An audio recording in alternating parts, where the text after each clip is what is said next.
quick solo review. I'm about to watch WrestleMania, and I'm going to do Darkling.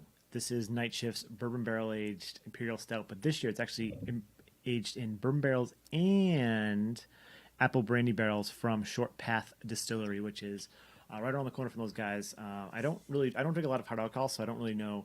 I know they're a local distillery, and this one's been pretty good. But other than that, I really don't know too much about them. This does not have coffee in it, but the reason I'm doing it solo, about to watch WrestleMania, gonna make this quick, and multiple bottles. Mike went when I was in North Carolina, picked up multiple bottles, so I figured it doesn't really matter. We're not getting together this week because I'm going to be in Vermont picking up some amazing beers. So I figured, we have so many other good beers to drink. Proper glassware. Mike picked this up last year. Actually, last 2 years, Mike picked up Darkling. Funny. Last year they had a coffee variant,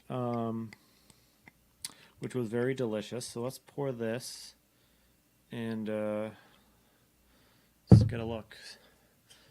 Crazy bottle art. Night Shift. Gotta love Night Shift out of Everett, Mass. Now they have a brewery in Lovejoy Wharf, right across the street from North Station, the Garden.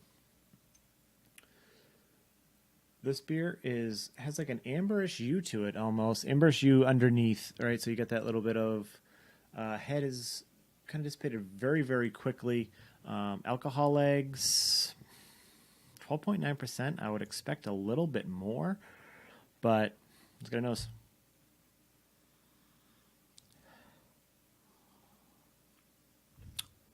Bourbon whiskey, brownie batter, chocolate, almost like a baker's cocoa.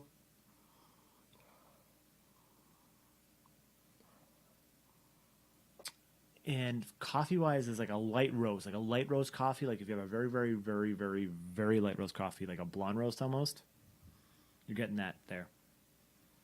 A little bit of sweetness, a little bit of vanilla, maybe from the bourbon barrels. Just gonna taste. Cheers again.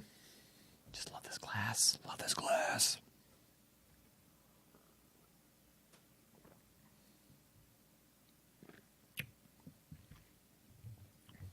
First thing I'll say, a little thin, what I was expecting. Right up, booze, bourbon. Back, bourbon. Sweet. You get the oaky woodiness. The roastiness of the stout is there. Apple brandy, a little bit of like sweet apple in the background.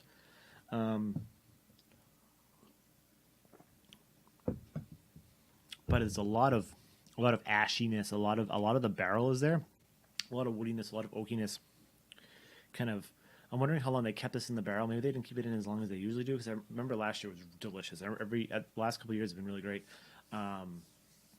This is still drinking good. Am I disappointed I cracked this for WrestleMania and it's not something that I want to plow through? We'll see what happens. There's a lot going on. A little bit, like I said, light on the mouthfeel. More bourbon. The fudge comes through a little bit. This is pretty warm. I let it warm up.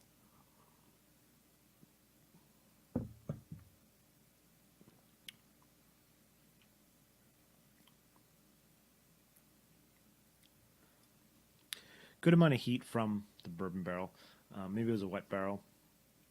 You got a lot of booze. Then you get this nice little apple brandiness that does come through at the back palate. It's probably my least favorite year or vintage. I have another bottle. Mike has bottles too. We'll probably let them sit and see what happens. I don't know if I've had last year's Darkling until after like a year. It was funny. Mike and I think we reviewed it or we just drank it together.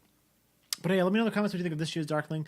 They're Russian Imperial Stout aged in bourbon barrels and Short Path Distillery apple brandy barrels.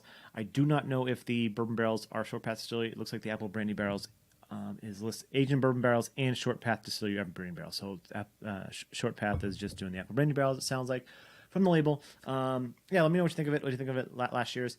And Nerdsense.net, Instagram, Facebook, Twitter, if those are your things. And I'm Sean. This is Nerdsense.